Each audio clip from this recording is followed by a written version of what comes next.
Assalamualaikum warahmatullahi wabarakatuh.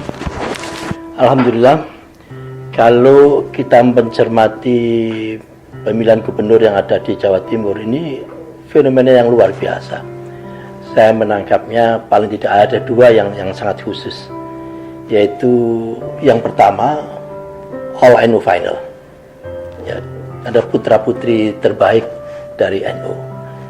Mana yang kedua itu menunjukkan bahwa NU tidak mengalami defisit kader di Jawa Timur. Oleh karena itu, ini sesuatu kejadian takdir Allah yang harus kita syukuri.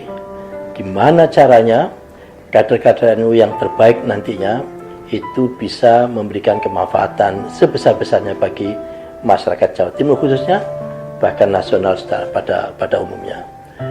Oleh karena itu, yang paling mahal karena dua-duanya adalah sama ibu bapaknya, sama rahimnya, yaitu rahim yang dilahirkan dari rahim NU, maka ujiannya bukan siapa yang menang, bukan siapa yang kalah, tetapi ujiannya adalah gimana caranya kita di dalam berkompetisi ini tidak sampai saling melukai, saling menyakiti, dan seterusnya.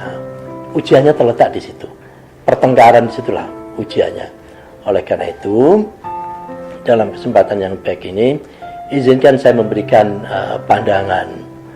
Yang pertama, di dalam keinginan untuk berbakti, untuk mengabdi terhadap kebaikan, itu sekecil apapun, itu harus kita berikan apresiasi, harus kita berikan penghargaan.